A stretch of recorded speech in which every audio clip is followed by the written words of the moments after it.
아멘. 오늘은 이것이 없이는 이라는 제목으로 함께 말씀을 나누도록 하겠습니다.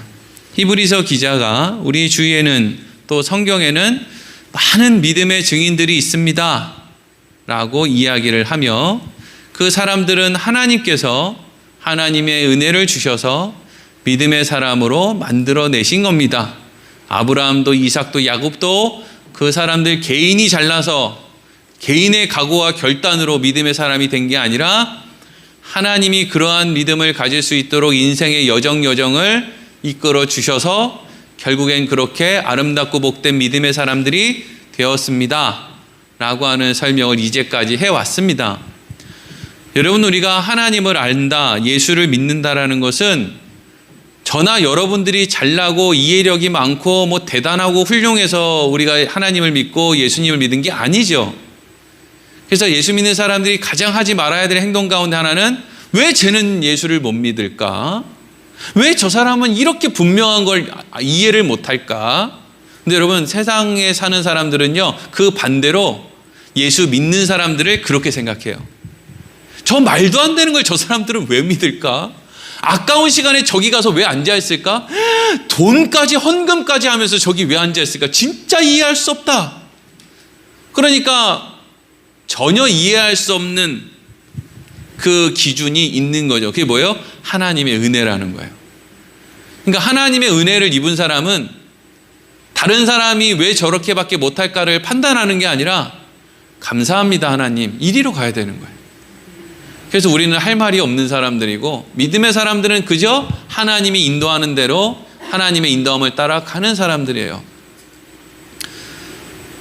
지난 시간에 하나님께서 우리에게 믿음의 사람으로서 우리의 삶 가운데 함께하여 주시고 하나님이 우리와 함께해 주신다는 증거로 이제 믿음이 생겼고, 그런데 하나님께서는 이제 믿음이 생겼지? 이제 내가 너와 함께하는지 알았지? 자, 이제 네 마음대로 살아라? 이렇게 하지 않는다는 거죠.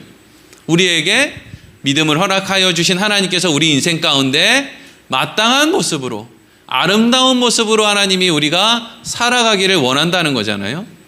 그래서 아름답고 마땅한 인생의 모습으로 하나님이 살아가길 원하는 모습으로 우리가 이제 살아가게 되는데, 그게 쉬운 일이냐 어려운 일이냐? 성경은 매우 어려운 일이라고 이야기한다는 거예요. 왜냐하면 그것은 세상이 이야기하는 것과는 전혀 다른 가치관을 인생의 목표로 두고 사는 것이기 때문에 그렇다는 거죠. 지난 시간 마지막 부분에 이런 말씀이 있었어요. 히브리서 12장 12절에서 13절 같이 읽겠습니다. 시작. 그러므로 피곤한 손과 연약한 무릎을 일으켜 세우고 너희 발을 위하여 곧은 길을 만들어 저는 다리로 하여금 어드러지지 않고 고침을 받게 하라. 아멘. 12절 보면 피곤한 손, 연약한 무릎, 이게 왜 피곤하고 왜 연약하다고 그랬어요? 갑옷 입고 방패 들고 칼 들고 이렇게 해야 되니까 몸이 피곤하고 연약하다 그랬죠.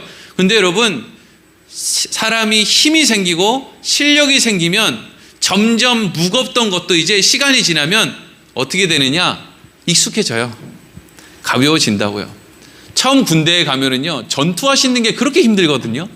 막 뒤꿈치도 막 다 까지고 이래요. 근데 나중에는 그 전투화를 신어야 족구할 때 제 실력이 나옵니다. 아시는 분들은 아시겠지만. 그러니까 처음에는 전투가 그렇게 무거운데 왜 시간이 지나면 이게 나중에는 이제 족구할 때 그렇게 신어요? 익숙해지고 다리에 힘이 생기는 거거든요. 그러니까 처음에는 하나님이 우리 인생 가운데 하나님이 원하는 어떤 일을 이루기 위해서 세상의 방법과 다른 어떤 것을 이제 하게끔 하나님이 인도해 가신단 말이죠. 그게 뭔지는 저마다의 인생 가운데 다르겠지만, 그런데 그런 걸 하는 일이 피곤하고 연약하고 막 우리를 힘들게 한단 말이에요. 근데 이럴 때마다 도망을 가면 계속 힘들고 계속 어렵겠죠. 근데 어떤 사람들은 그 일들 가운데 또 하나님이 또 그걸 또 할 수밖에 없는 상황까지 또 몰아가시겠지만, 그래서 그런 일들을 또 경험하게 되면, 그래서 그런 일이 몸에 익숙해지면 이제 그게 어떻게 되느냐? 힘이 생긴다는 거예요. 그래서 그 힘이 생기는 것이 13절에 보니까 너희의 발을 위하여 곧은 길을 만들어. 이 곧은 길을 가는 건 어려운 일이에요. 근데 곧은 길을 가는 그 어려운 일을 하다 보면 오히려 우리의 몸이 힘을 얻고 몸이 튼튼해지고 고침을 받게 된다 하는 거예요.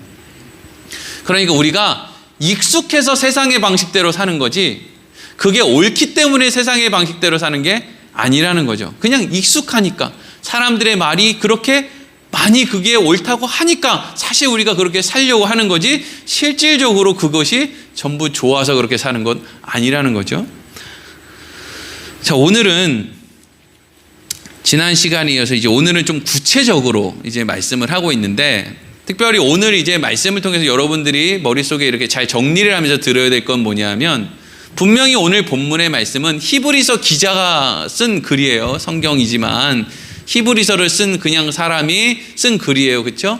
근데 여기에 있는 내용하고 우리가 요즘에 새벽 기도 때 이제 예수님께서 어떻게 보면 예수님께서 하신 그 설교 내용 가운데 예수님이 직접적으로 언급하신 복음에 대해서 천국에 대해서 하나님에 대해서 분명하게 기록해 놓은 것이 이제 마태복음 5장에서부터 7장까지 이어지는 산상수훈이라고 하는 말씀인데 히브리서 기자가 지금 하고 있는 이야기하고 또 예수님이 직접적으로 산상수훈을 통해서 하고 있는 이야기하고 사실은 지금 같은 이야기를 하고 있다는 것을 오늘 알게 돼요. 그러니까 오늘 우리는 히브리서 말씀도 볼 거고 또 마태복음에 있는 예수님의 직접적인 말씀도 이제 함께 나눌 거예요. 그러니까 그걸 보면서 히브리서 기자가 하는 이야기나 예수님의 말씀이나 결국에는 같은 내용이구나 라는 것을 우리가 좀 알았으면 좋겠어요. 하나님께서 믿음을 허락한 인생 가운데 어떤 것을 만들어내길 원하신다 그랬잖아요. 아름답고 복된 모습으로 이제 만들어내시는데 그 과정에서 오늘 히브리서 기자가 또 예수님께서 그 과정에서 하나님이 우리에게 요구하시는 게 두 가지래요. 오늘 14절 말씀 그 두 가지가 뭔지 한번 보겠습니다. 읽겠습니다. 시작. 모든 사람과 더불어 화평함과 거룩함을 따르라. 이것이 없이는 아무도 주를 보지 못하리라. 아멘. 첫 번째 뭐가 나와요? 모든 사람과 더불어 화평함. 두 번째는 거룩함을 따르는 거. 그러니까 하나님의 은혜를 입어서 믿음을 갖게 된 사람에게 너희들 죽기까지 복종해서 땅끝까지 복음을 들고 나가서 그냥 가서 복음 전하다가 죽어라! 이런 얘기를 하고 있지 않다라는 거죠. 뭐가 더 힘들다고 이야기할 수 없을 정도로 이 두 가지도 만만한 일이 아니라는 거예요. 근데 이 두 가지 중에 첫 번째가 뭐예요? 화평함을 이루라. 두 번째는 거룩함을 따르라 라고 하는 거예요. 하나님의 은혜를 입어 하나님의 믿음의 증인된 자들아 너희들이 해야 될 일이 두 가지가 있어. 그건 화평함을 이루는 것과 거룩한 것을 따르는 거야. 이렇게 지금 이야기를 하고 있단 말이죠. 그러면 예수님도 이렇게 얘기하고 계시나? 그렇다는 거예요. 예수님도 이렇게 얘기하고 있다는 거예요. 예수님이 예수님 제자들에게 너희들 나를 위해서 목숨을 버려라 이 얘기하고 있지 않고 너희들 화평해야 된다 이 이야기를 먼저 하고 있다는 거죠. 자, 예수님이 이제 산상수훈의 말씀 마태복음 5장 1절에서 12절까지 말씀을 통해서 앞서 히브리서 기자가 이야기한 것처럼 하나님의 은혜에 입어 믿음을 갖게 된 믿음의 증인들과 똑같은 하나님으로부터 복을 얻게 된 사람들에 대해서 예수님이 이렇게 말씀하세요. 읽어보겠습니다. 시작. 예수께서 무리를 보시고 산에 올라가 앉으시니 제자들이 나아온지라.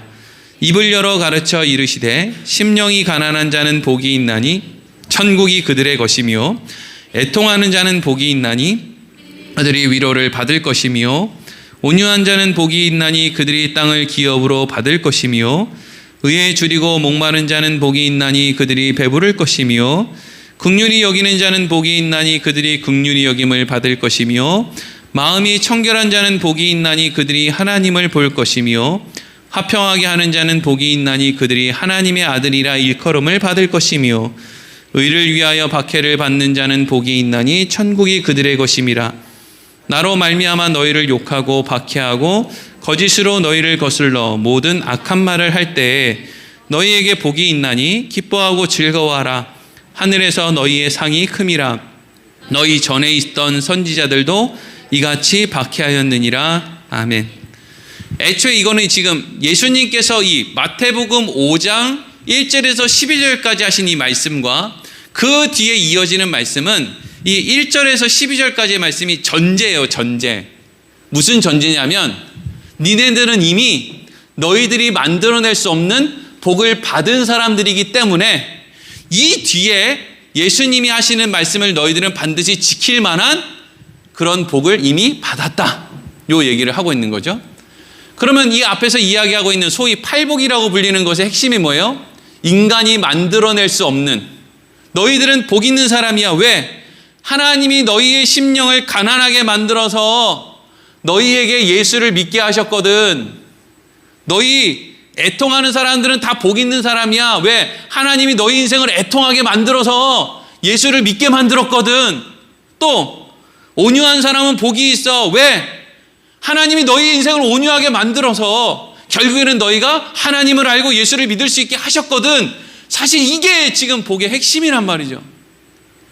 너희들 복 받고 싶으면 이렇게 해야 돼, 이런 말을 하려는 것이 아니라 마치 다윗의 인생에 말 못할 자신의 죄를 깨닫는 순간까지 하나님이 내버려 두시고, 그리고 그때 나단 선지자를 보내서 하나님의 말씀을 깨닫게 하시고, 그래서 하나님이 그 마음의 심령의 마음의 가난함을 허락하신 다윗을 향한 하나님의 복, 이런 것들을 먼저 그런 복을 하나님이 허락했다는 거예요. 이게 히브리서 2에서 이야기하는 구름같이 허다한 증인들의 삶 가운데 찾아오신 하나님의 은혜와, 또 마태복음 5장 1절에서 12절까지 이야기하고 있는 모든 공통된 것, 인간은 만들어낼 수 없는 상황 속에 하나님이 우리를 그리로 인도해 가셔서 결국에는 하나님 앞에, 예수 그리스도 앞에 믿음을 가지고 엎드릴 수밖에 없는 상황으로 만들어간 하나님의 은혜를 지금 같이 설명하고 있는 거예요. 그러니까 이렇게 하나님이 은혜와 복을 받았으면 이제 뭘 이야기할까요? 히브리서처럼 화평함을 이야기하고 거룩함을 따르는 걸 이야기하겠죠. 복 받은 사람들아, 너희가 할 일이 있어. 첫 번째는 화평함이야. 자, 그래서 예수님께서 이어지는 마태복음 5장 38절에서 45절에 화평함에 대해서 이렇게 얘기를 하세요. 읽어보겠습니다. 시작. 또 눈은 눈으로 이는 이로 갚으라 하였다는 것을 너희가 들었으나 나는 너희에게 이르노니 악한 자를 대적하지 말라. 누구든지 내 오른편 뺨을 치거든 왼편도 돌려대며 또 너를 고발하여 속옷을 가지고자 하는 자에게 겉옷까지도 가지게 하며 또 누구든지 너로 억지로 오리를 가게 하거든 그 사람과 심리를 동행하고 내게 구하는 자에게 주며 내게 꾸고자 하는 자에게 거절하지 말라. 또 내 이웃을 사랑하고 내 원수를 미워하라 하였다는 것을 너희가 들었으나 나는 너희에게 이르노니 너희 원수를 사랑하며 너희를 박해하는 자를 위하여 기도하라. 이같이 한즉 하늘에 계신 너희 아버지의 아들이 되리니 이는 하나님이 그 해를 악인과 선인에게 비추시며 비를 의로운 자와 불의한 자에게 내려주심이라. 아멘. 앞서 뭘 이야기했다고요? 조건 없이, 값 없이, 공짜로 하나님의 은혜를 친히 받은 사람들, 그래서 예수를 믿게 되고 하나님을 알게 된 사람들, 너희들은 이제 어떻게 하라는 거예요? 눈은 눈으로 이는 이로 갚으라고 하는 것이 세상의 법인데, 너희는 악한 사람 대적하지 말고 우리가 잘 아는 오른뺨을 맞으면 어떻게 하라는 거예요? 왼뺨도 돌려대라. 이게 여러분, 이게 뭐 하나님을 믿는 믿음을 뭐 테스트하는 무슨 도구로 사용하는, 오른뺨을 때리면 저 목사는 내가 오른뺨을 때리면 왼편을 돌려댈까? 이런 걸 테스트하라고 주는 게 아니라 이게 뭘 얘기하냐면 화평을 이야기하고 있는 거예요. 여러분, 누가 오른뺨을 때렸는데 왼뺨도 돌려댈 수 있으면 그 모임은 화평이 이루어질까요? 안 이루어질까요? 당연히 이루어지는 거 아닙니까? 오른뺨을 때렸는데 왼뺨도 돌려댄다. 싸울 의지가 있나요? 싸울 의지가 없죠. 누군가가 속옷을 달라고 하는데 속옷뿐만 아니라 겉옷도 갖고 가세요. 여기에 화평이 없을 수가 있나요? 화평이 없을 수가 없죠. 누군가에게 구워달라고 했는데 그 사람이 아유, 갚지 않으셔도 됩니다. 이거 나 있는 거니까 이거 갖다 쓰세요. 그러면 그 모임에 다툼이 있을 수가 있을까요? 다툼이 있을 수가 없죠. 근데 여러분, 이거는 옳고 옳지 않은 걸 얘기하는 건 아니에요. 오른뺨을 때리면 왼뺨도 돌려대는 게 이게 왜 옳은 거예요? 오른뺨을 때리면 너 왜 나 때려? 이게 옳은 거죠. 세상의 기준으로 이게 옳다고요. 근데 그걸 뛰어넘는 걸 요구하고 있죠. 뭘요? 화평을 요구하고 있죠. 만약에 여러분, 교회에 나와서 사람들이 구워달라는 대로 구워주라는 말씀을 지키려고 하면 새 옷 안 입고 올 거예요. 전부 남루하게 하고 올 거예요. 왜? 혹시 나한테 꺼달라고 할까 봐. 꺼달라고 하면 꺼줘야 되니까 전부 다 떨어진 신발에 그냥 몸빼 바지에 이러고 나와가지고, 저도 그냥 넥타이가 어딨어요, 그냥 이렇게 해가지고 그냥 혹시라도 뭐 빌려주면 다 꺼줘야 되니까. 그게 우선순위라는 거예요 지금. 왜 그게 우선순위인가? 방금 전에 읽었던 45절 말씀 한번 띄워주세요. 45절. 이같이 한즉 하늘에 계신 너희 아버지의 아들이 되리니 이는 하나님이, 보세요, 우리 아버지는 어떻게 하는지 보자는 거예요. 우리 아버지, 우리는 하나님의 아들이니까 은혜 입은 하나님의 딸인데, 원래 우리 아버지는 어떻게 하느냐? 하나님이 그 해를 악인과 선인에게 비추시며 비를 의로운 자와 불의한 자에게 내려주신다. 그러면 우리도 하나님의 아들이고 딸이면 하나님을 닮아야 되는데, 우리는 우리의 의로움을 얘기해서 오른뺨 맞으면 너희 나 왜 때려? 이걸 옳다고 생각하는데, 아버지는 어떻게 한다는 거예요? 오른뺨을 때리면 왼편도 되는 게 아버지의 정신이라는 거죠. 하나님은 그 해를 악인과 선인에게 비추고 비를 의로운 자와 불의한 자에게 내려준다 라고 하는 말씀을 드리면, 어떤 사람들은 오해해서, 그래, 나는 선인이고 나는 의인인데 하나님이 나한테도 은혜를 주시지만 저 나쁜 악인, 저 못된 불의한 자도 하나님이 돌보시지, 이렇게 생각하는 사람들인데 착각이에요. 하나님이 보실 때는 우리도 악인이고 우리도 불의한 자예요. 그러니까 하나님이 우리에게 비와 하나님이 해를 우리에게 주신다라는 것은, 나 같은 악인에게 하나님은 비와 해를 주시는데 왜 나는 나 같은 악인에게 하나님이 주시는 걸 내가 다 받아놓고 저 악인에게 주는 거는 저렇게 못마땅하냐 이거죠. 여러분, 우리가 요즘에 특별히 이 세상에서 다툼이 너무 많잖아요.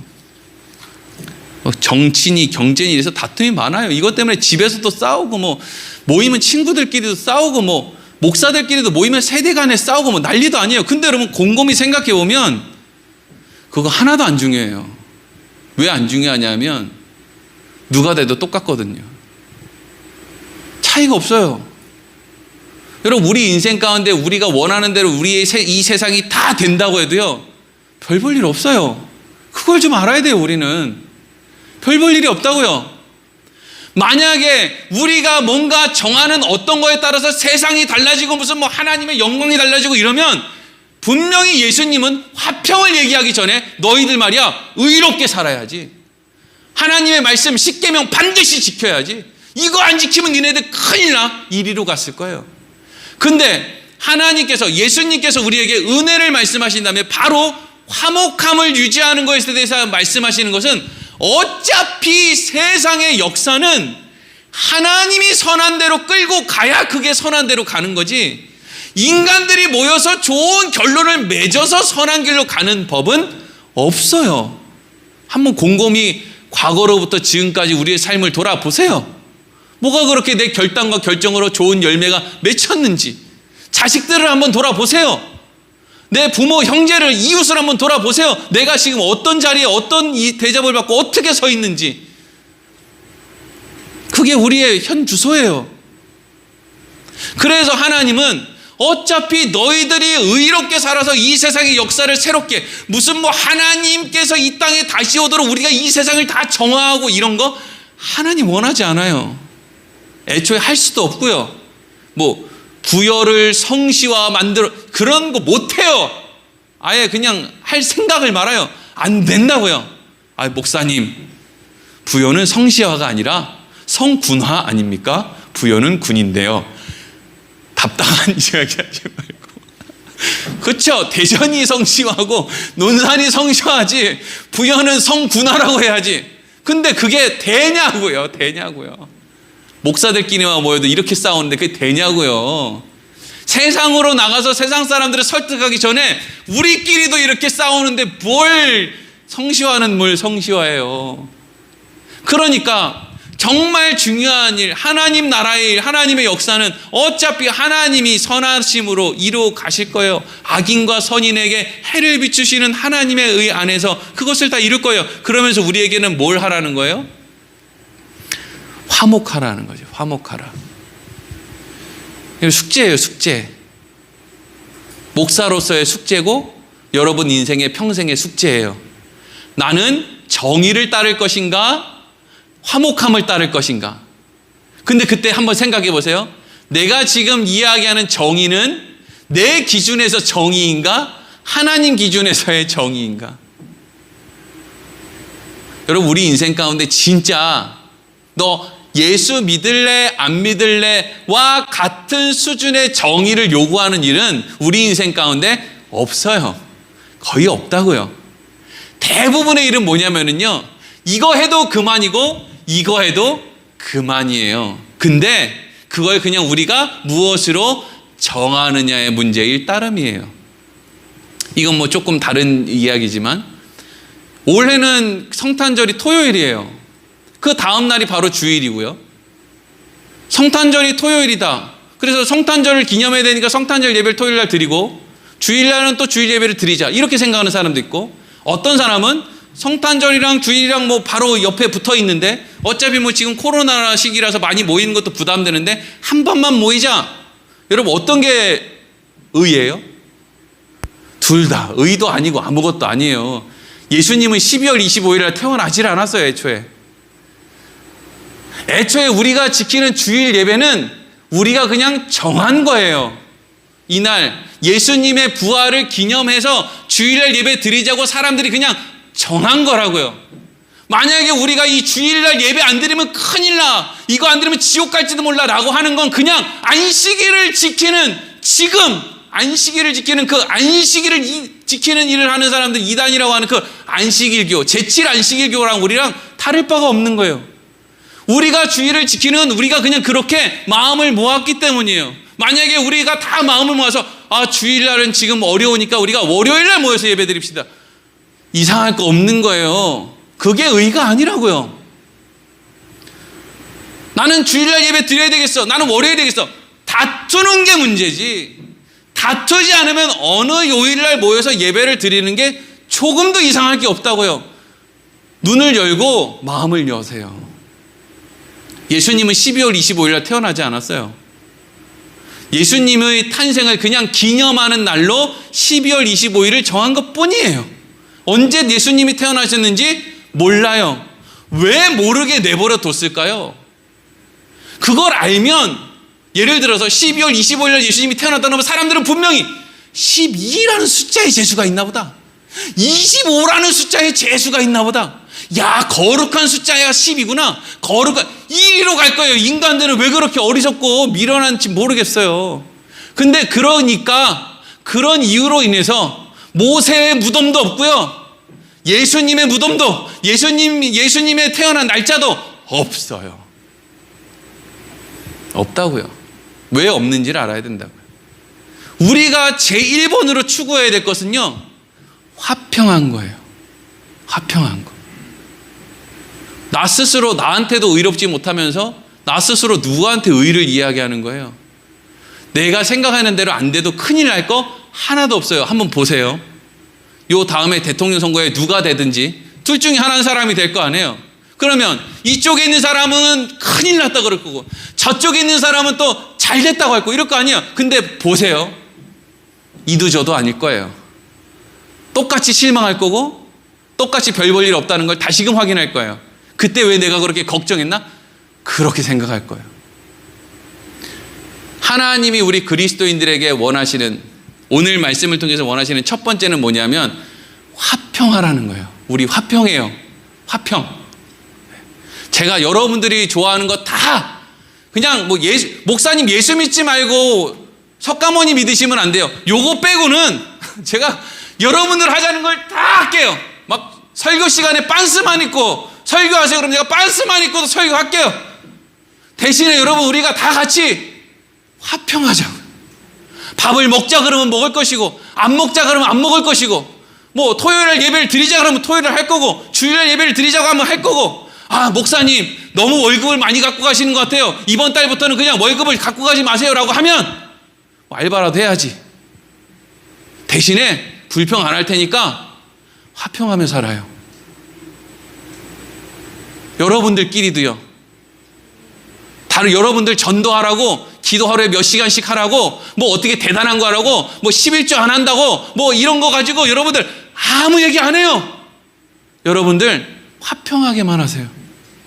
특히 부부 간에, 부모 자식 간에, 형제 간에, 이웃 간에. 여러분, 그게 영적 전투예요. 사실은 화평하게 사는 거 어려워요. 그냥 헌금 내고 교회 나와서 뭐 좀 왔다 갔다 하고 이게 훨씬 쉬워요. 그냥 다른 거 안 하고 제일 중요한 화평한 것만 하세요 라고 하면 그게 제일 어려워요. 사실은 화평한 게 어려워서 다른 거 하는 게 더 커요. 화평한 게 더 어려워서 딴짓 한다니까요. 하루 종일 전도하는 게 화평하는 것보다, 남편 얼굴, 아내 얼굴 하루 종일 쳐다보면서 화평을 유지하는 것보다 영하 20도 되는 데서 전도지 돌리는 게 더 쉬울 수도 있어요. 그래서 우리는 그 전도지를 돌리는 걸 하면서 하나님, 내가 하지 못하는 거 하나님 다 책임져 주세요. 이리로 자꾸 가려고 한단 말이에요. 그러니까 영하 20도 되는 데서 전도지 돌리지 말고 화평하세요. 자녀들이 핸드폰 보고 게임하는 것 때문에 난 모르겠다, 맨날 싸운다 하시는 분들은 여러분이 그 화평을 위해서 게임을 배우세요. 할아버지 할머니들도 정신을 바짝 차리고 우리 손주들이 무슨 게임을 하나 배우라고요. 그래서 누가 더 레벨을 더 빨리 올리나 연구를 하세요. 그리고 나서 왜 소통이 안 되는지를 얘기해 보세요. 그걸로 싸우세요. 기도 하루에 10몇 시간씩 안 해도 돼요. 화평을 이루라고 그러잖아요. 기도하고 전도하라고 안 돼 있잖아요. 화평하라고 돼 있잖아요. 자, 앞에서 이야기한 건 화평을 이루라고 했어요. 두 번째는 뭐예요? 다시 14절 읽어보겠습니다. 시작. 모든 사람과 더불어 화평함과 거룩함을 따르라. 이것이 없이는 아무도 주를 보지 못하리라. 아멘. 두 번째는 뭐예요? 거룩함을 따르라. 거룩함을 따르라는 것은요, 사람 눈에 보이려고 하지 말고 하나님 눈에 보는 것으로 족한 줄로 알아, 이런 말이에요. 그게 거룩한 거예요. 이걸 다른 말로 하면 세상 방법으로 살지 말고 하나님 말씀으로 살아라, 이렇게 되고, 거룩함을 따른다라는 것은 구별된다는 걸 의미하는 거죠. 그래서 지금 히브리서 말씀이 화평함과 거룩함으로 연결되잖아요. 그래서 예수님이 하신 마태복음 말씀도 그대로 방금 전에 화평함을 이야기하다가 6장으로 넘어가면 바로 뭘 얘기하느냐? 거룩함을 따르는 이야기를 예수님이 하세요. 마태복음 6장 1절에서 8절 먼저 읽겠습니다. 시작. 사람에게 보이려고 그들 앞에서 너희 의를 행하지 않도록 주의하라. 그리하지 아니하면 하늘에 계신 너희 아버지께 상을 받지 못하느니라. 그러므로 구제할 때 외식하는 자가 사람에게서 영광을 받으려고 회당과 거리에서 하는 것 같이 너희 앞에 나팔을 불지 말라. 진실로 너희에게 이르노니 그들은 자기 상을 이미 받았느니라. 너희는 구제할 때 오른손이 하는 것을 왼손이 모르게 하여 내 구제함을 은밀하게 하라. 은밀한 중에 보시는 너희 아버지께서 갚으시리라. 또 너희는 기도할 때 외식하는 자와 같이 하지 말라. 그들은 사람에게 보이려고 회당 큰 어귀에 서서 기도하기를 좋아하느니라. 내가 진실로 너희에게 이르노니 그들은 자기 상은 이미 받았느니라. 너는 기도할 때 내 골방에 들어가 문을 닫고 은밀한 중에 계신 내 아버지께 기도하라. 은밀한 중에 보시는 내 아버지께서 갚으시리라. 또 기도할 때 이방인과 같이 중언부언하지 말라. 그들은 말을 많이 하여야 들으시는 줄 생각하느니라. 그러므로 그들을 본받지 말라. 구하기 전에 너희에게 있어야 할 것을 하나님 너희 아버지께서 아시느니라. 이어서 하나 더 읽을게요. 마태복음 6장 16절에서 18절 시작. 금식할 때 너희는 외식하는 자들과 같이 슬픈 기색을 보이지 말라. 그들은 금식하는 것을 사람에게 보이려고 얼굴을 흉하게 하느니라. 내가 진실로 너희에게 이르노니 그들은 자기 상을 이미 받았느니라. 너는 금식할 때 머리에 기름을 바르고 얼굴을 씻으라. 이는 금식하는 자로 사람에게 보이지 않고 오직 은밀한 중에 계신 내 아버지께 보이게 하려 함이라. 은밀한 중에 보시는 내 아버지께서 갚으시리라. 아멘. 지금 길게 마태복음 6장 1절에서 거의 마태복음 6장 18절 후반부까지 계속 예수님이 하는 이야기가 뭐예요? 사람에게 보이려고 하지 마라. 그게 너희에게 하나도 유익하지 않다. 그들은 이미 자기의 상을 받았느니라. 이 말이 다른 말로 하면 뭐냐면 그것이 너희에게 하나도 유익하지가 않다. 구제할 때 사람들에게 보이려고 하지 마라. 그게 너희에게 유익하지 않다. 기도할 때 사람들에게 보이려고 하지 마라. 그게 너희에게 유익하지 않다. 금식할 때 금식은 3일째가 제일 힘들어요 이러면서 막 앓는 얼굴로 슬픈 기색으로 그냥 끙끙대면서 나 살 좀 빠진 것 같지 않아? 이런 거 하지 말라는 거예요. 제가 그런 거 제일 잘하는데 이상하게 금식 조금 하면은 살이 헬스케진 게 좀 잘생겨진 것 같은 느낌이 막 들면 이제 그거 가지고 다른 사람한테 자꾸 얘기하고 싶고 그러잖아요. 좀 약간 어린아이 같은 그런 마음이죠. 그거 하지 말래요. 왜? 그렇게 하는 게 우리에게 유익이 되지 않기 때문이죠. 그러니까 하나님이, 예수님이 우리에게 너희들 거룩해야 된다. 오늘 히브리서 기자가 화평함과 거룩함을 따르라고 했을 때 거룩함을 우리에게 따르라고 하는 것은 그게 우리에게 유익하기 때문이에요. 거룩함을 따르는 게 왜 우리에게 유익한가?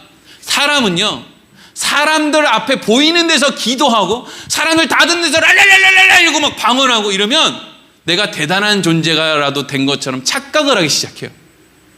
내가 말은 헌금할 때 하나님이 이 세상에서 다 나한테 주셨는데 그 중에서 선별해서 제가 하나님께 예물 드립니다 라고 말은 하지만 내 호주머니에 있는 돈 하나님이 주셨다라고 생각을 아무리 얘기를 해도 내 호주머니에서 돈이 나가고 그걸 가지고 사람들 앞에서 자, 이 돈 갖고 써 라고 하면은요 마치 자기가 대단한 선한 의인이라도 된 것 같은 착각을 하게 돼요.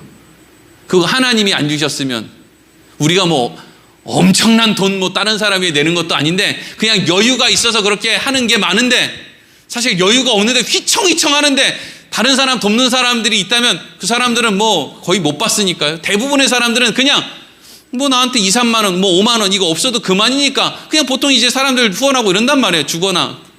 이 당시에 바리새인들도 마찬가지죠. 자기들이 뭐 전 재산을 바쳐서 이런 거 아니란 말이에요. 그냥 있어도 그만 없어도 그만인 돈을 나눠주는데 어떻게 해요? 종을 땅땅땅땅땅땅 치면서 자, 돈 필요한 사람들 여기서부터 여기까지 줄 서시오. 자, 5,000원씩 받아가시오. 누가 주는 겁니까 이거? 이런 거 해야 하는 거죠. 이게 그 사람에게는 조금도 유익이 없다는 거예요. 돈은 돈대로 쓰는데 유익이 없다는 거예요. 왜? 그러한 행동들이 하나님의 방법이 아니라 세상의 방법을 따르는 행동들이 나를 대단한 존재로 여기게 만들기 때문에 착각하게 만든다고요. 우리는 대단한 존재가 아니라 하나님의 은혜를 입은 세상이랑 우리랑 다 똑같은데 우리는 그저 하나님의 은혜를 입은 것만 다른데 마치 나는 태어날 때부터 예수를 믿을 만한 자격을 갖고 태어나는 것처럼 자꾸 착각을 하게 된다라는 거예요. 지금 두 가지 얘기했죠? 화평함을 따라라, 화평함을 이루라, 또 거룩함을 따라라. 사람에게 보이지 말고 하나님께 보이는 것을 만족함으로 여겨라. 이게 여러분 그리스도인들의 그리스도인 됨을 만들어내는 삶의 방향이에요. 우리는 그 무엇보다 이 두 가지를 생각해야 돼요. 화평함과 거룩함. 근데 어떤 사람이 화평함과 거룩함을 따르게 되느냐? 내가 각오하고 결단한다고 되는 게 아니고요. 이어지는 말씀이 있어요. 16절에서 17절 읽겠습니다. 시작. 음행하는 자와 혹 한 그릇 음식을 위하여 장자의 명분을 판 에서와 같이 망령된 자가 없도록 살피라. 너희가 아는 바와 같이 그가 그 후에 축복을 이어 받으려고 눈물을 흘리며 구하되 버린 바가 되어 회개할 기회를 얻지 못하였느니라. 아멘. 설명을 드릴게요. 에서가 있고 야곱이 있어요. 태어난 시간이 불과 한 10초, 15초밖에 차이가 안 나요. 에서가 먼저 나왔고 야곱이 뒤늦게 나왔어요. 이게 얼마나 억울했는지 야곱이 형 에서의 뒤꿈치를 잡고 태어났어요. 내가 먼저 나갈 거야. 어쨌든 우리는 지금 나이가 동갑이라 그래도 어떤 사람은 1월에 태어난 사람도 있고 어떤 사람은 12월에 태어난 사람도 있어요. 그러면 그런 거에 비하면 에서와 야곱은 사실 형동생 말할 것도 없어요. 그렇잖아요. 어떤 사람은 12달이 차이 나는데 얘네는 길게 차이 나봐야 몇 분밖에 차이 안 난단 말이죠. 근데 에서는 자기가 형이다. 야곱은 자기가 동생이다. 이제 요런 생각 속에서 사는 거죠. 어느 날 야곱이 형이 사냥 갔다가 돌아오는 길목에다가 팥죽과 맛있는 떡을 준비해 놓고 냄새를 막 풍기고 있었어요. 형이 사실 그래요. 사냥 갔다가 돌아와서 아무리 힘들어도 당장에 팥죽하고 떡을 안 먹는다고 죽어버릴 정도로 그렇게 몸이 허약했다면 돌아오지도 못했을까요? 오다가 쓰러졌겠지. 근데 이 형 에서가 돌아오는 길에 냄새가 나서 팥죽 냄새하고 떡 냄새가 나는 데로 갔더니 야곱이 거기서 팥죽을 쓰고 있는 거예요. 에서가 야곱에게 야, 나 떡 좀 다오. 나 팥죽 좀 다오. 나 그거 먹고 힘 좀 차리자. 나 굶어 죽을 것 같아. 그랬더니 야곱이 형 그러면 이거 나 먹으려고 이렇게 해놓은 건데 이거를 내가 형한테 주면은 나는 못 먹잖아.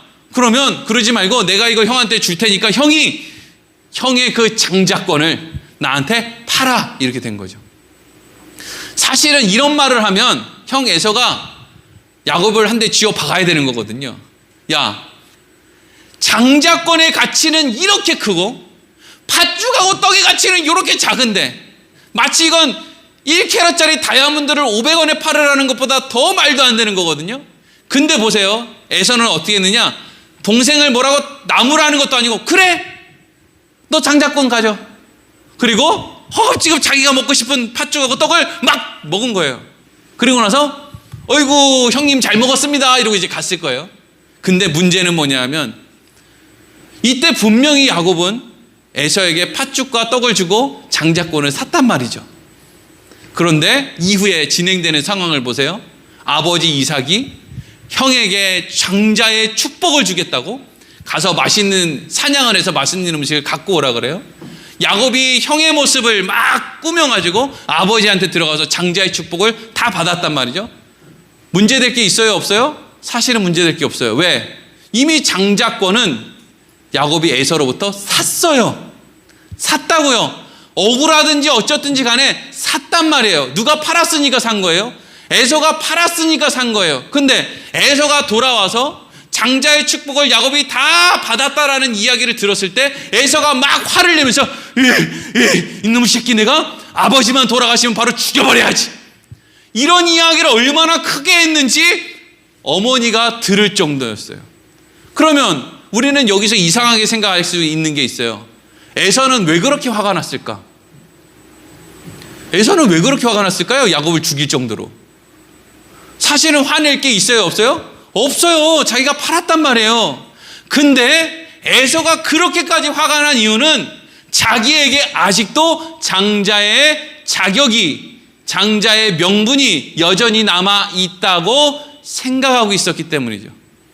내가 아무리 말로 팥죽을 받아먹고 말로 장자의 권을 준다고 해도 그럼에도 불구하고 나한테 있는 이 자격은 없어지지 않아. 사라지지 않아. 나한테 있는 명분은 없어지지 않아. 라고 하는 마음이 그 안에 있었다는 거예요. 에서가 너무 웃긴 게요.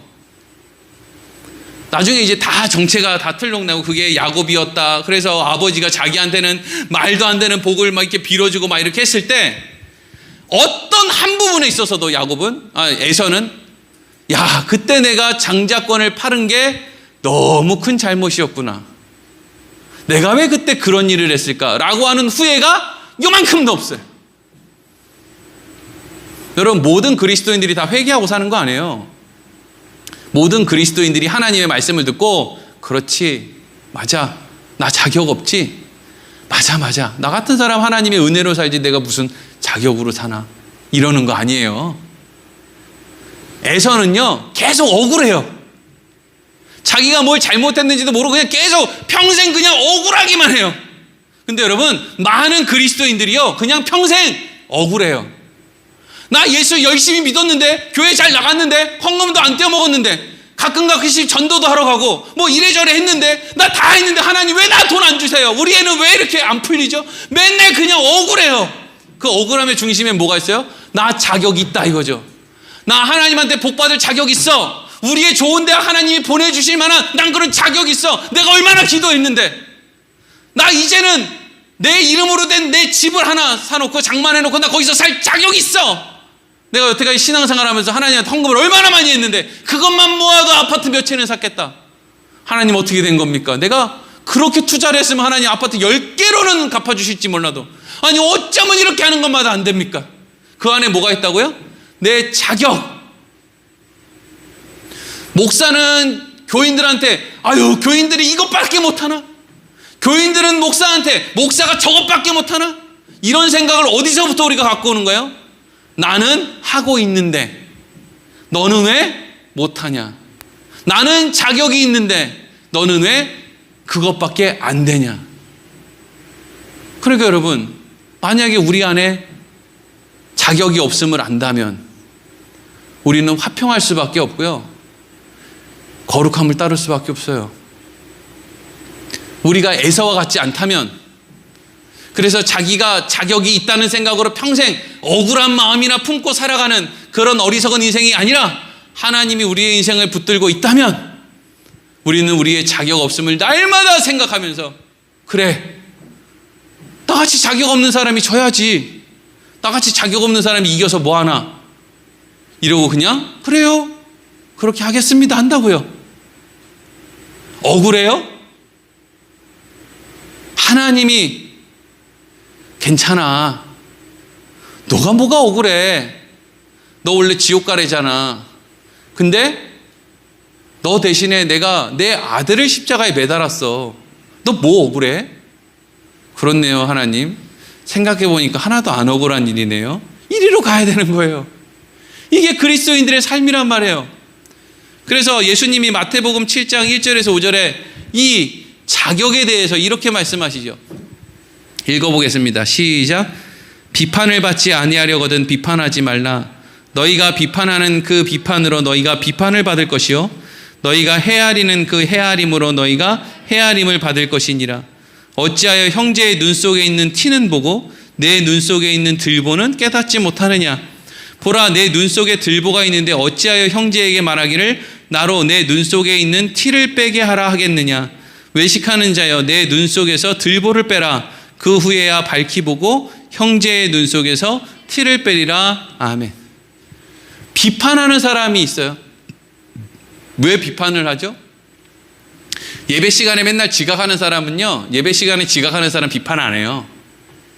여러분, 예배 시간에 아우 저 사람 이렇게 맨날 늦게 오지 비판이 들면 여러분 그냥 지각하면서 하세요. 지각하며 화평을 이루는 것이 제 시간에 나와서 다른 사람을 비판하는 것보다 낫다. 저 사람은 왜 헌금을 안 할까? 라는 생각이 들면 여러분도 그냥 헌금하지 마세요. 저 사람이 헌금하는 걸 가지고 비판을 하는 것보다 그냥 같이 헌금 안 하는 게 낫다. 저 사람은 왜 교회에 안 나올까? 라고 하는 생각이 든다면 여러분도 그냥 교회 나오지 마세요. 저 사람이 교회에 안 나올까라고 하는 못된 생각으로 비판하는 것보다 그냥 나도 교회에 나가지 않고 누군가를 비판하지 않는 것이 낫다. 라고 예수님이 말씀하는 거죠. 그 이야기는 마땅한 행동을 하지 말라는 이야기가 아니라 비판을 하는 것보다는 낫다는 이야기죠. 그러니까 비판하는 게 그렇게 안 좋다는 이야기죠. 비판하는 거 안에 뭐가 있으니까요? 인간의 자격이 들어가 있거든요. 다른 사람 눈 안에 있는 티는 보이는 거예요. 근데 내 안에 있는 뭐가 안 보인대요? 들보는 안 보인대요. 들보는 기둥과 기둥 사이를 연결하는 가로로 긴 나무를 의미하는 거죠. 사실 들보는 집에 들어가면 무조건 제일 먼저 보이는 게 들보죠. 그리스도인들에게 있어서 여러분 들보가 뭘까요? 예수님이에요. 내 안에 예수님을 못 봐요. 우리는 내가 예수를 죽여서 구원받았다라는 게 내 이름 명찰이잖아요. 우리 그리스도인들이. 그리스도인의 명찰이 뭐예요?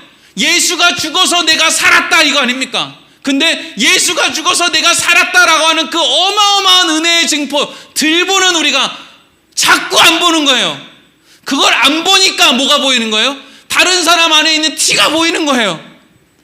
왜 우리는 예수가 나 때문에 죽었다는 게 이렇게 자꾸 안 보일까요? 그게 들보만큼 큰데도 다른 사람 안에 있는 티, 말투, 저 사람 왜 인사를 안 해? 저 사람 왜 눈빛이 저래? 이런 건 너무 잘 보이죠. 근데 내가 예수를 잡아 죽인 건 자꾸 잊어버리는 거예요. 우리가 누군가를 비판하면은요, 하나님이 이렇게 얘기하세요. 네가 저 사람을 비판해? 그러면 나는 이제 너를 비판하겠다.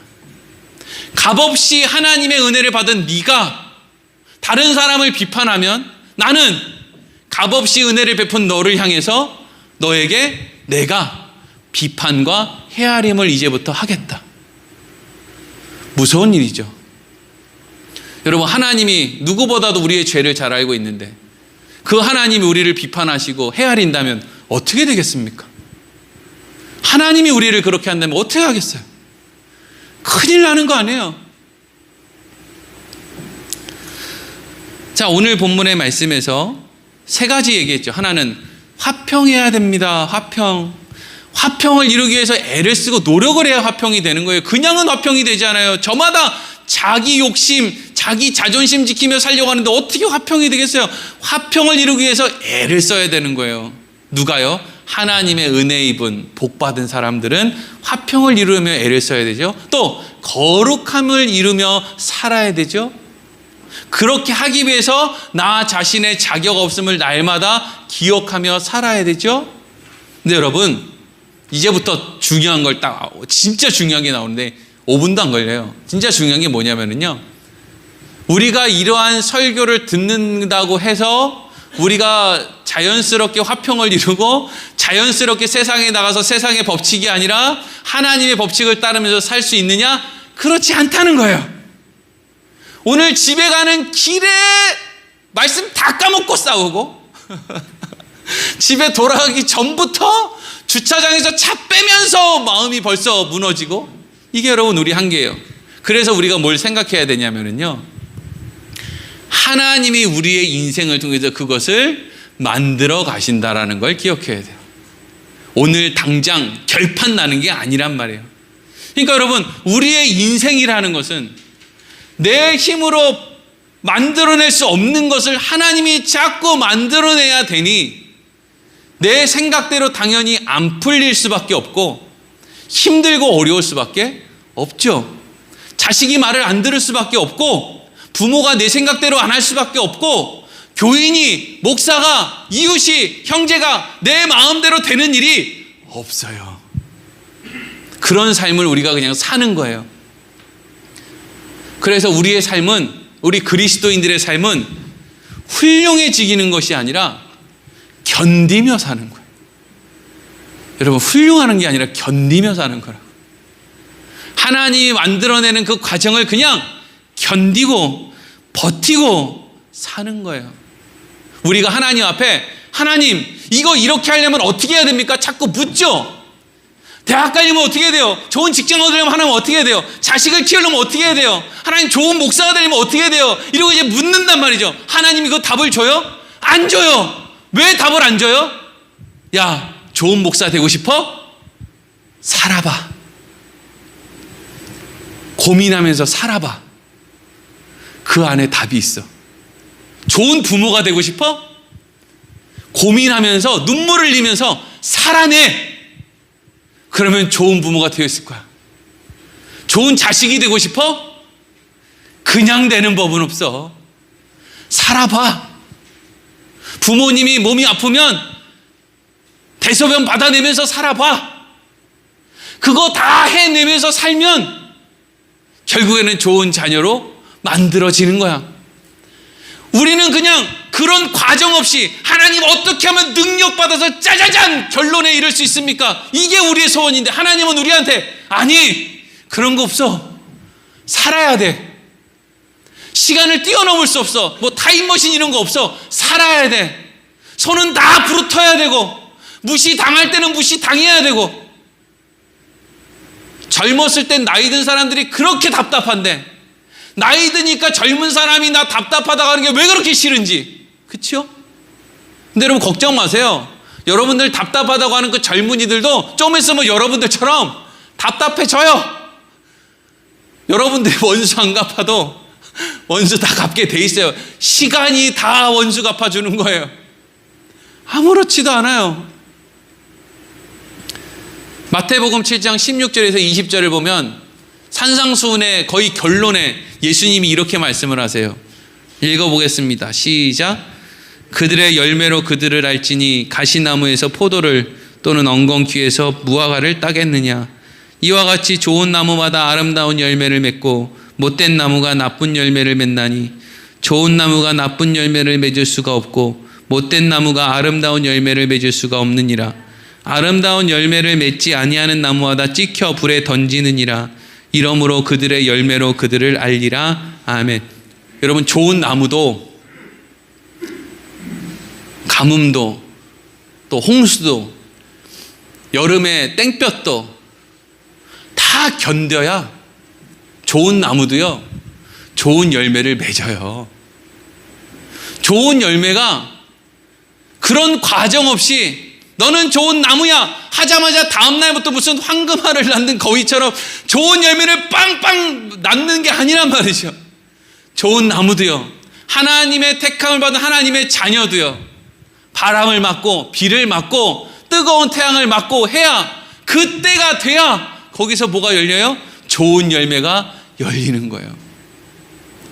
좋은 열매를 맺는다는 건 쉬운 게 아니에요.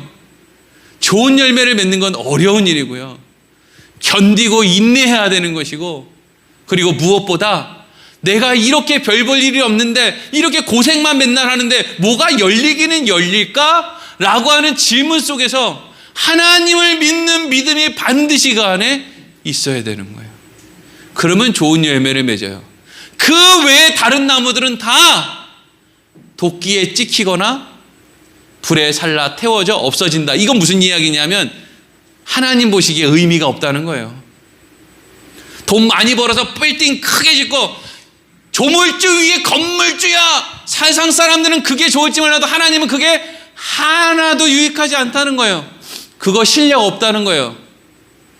그냥 육신의 아버지가 물려주면, 그래서 그냥 세금 좀 덜 내고 큰 빌딩 이렇게 몇 채 얻어가지고 맨날 이렇게 그냥 놀러나 다니면서 그렇게 사는 거 하나님 보시기에 한 개도 유익한, 인간 부모는 자식이 그렇게 되길 원하지를 모르겠지만 우리 하늘아버지는 자식이 그렇게 자라기를 원치 않는다는 거예요. 좋은 나무가 되어 좋은 열매를 그냥 순식간에 맺는 게 아니라 다 거쳐야 되는 과정을 다 거쳐서 40대 목사는 40대 목사, 50대 목사는 50대 목사. 여러분, 제가 60이 되고 70이 되면 지금같이 어리석고 연약하겠습니까? 조금은 낫겠지. 그 믿음이 있는 거죠. 하나님이 다루어 가시면 저는 제가 좋은 나무라는 건 확실해요. 하지만 좋은 열매를 맺었다고는 얘기 못하겠어요. 여러분들도 그렇지 않습니까? 나는 좋은 나무가 맞아. 그러니까 하나님이 나한테 이렇게 하시지. 근데 그렇다고 난 좋은 열매를 맺었어. 할 수 있습니까? 하지만 맺을 거예요. 하나님이 살아계시니까요. 더 살아야 되니까 아직 좀 덜 열렸고 덜 무르익었는지 모르겠어요. 어떻게 해요? 더 살아야 되는 걸. 요즘에는 뭐 120년까지 산다 그러니까 아주 그냥 너무 무르익어 사는 게 너무 피곤할 것 같긴 하지만 얼른 열매 맺고 가야 편한데, 그렇죠? 우리 인생 가운데 늘 하나님의 인도하신 가운데 배우며 아름다운 열매를 맺으며 살아가기를 간절히 소망합니다. 기도하겠습니다.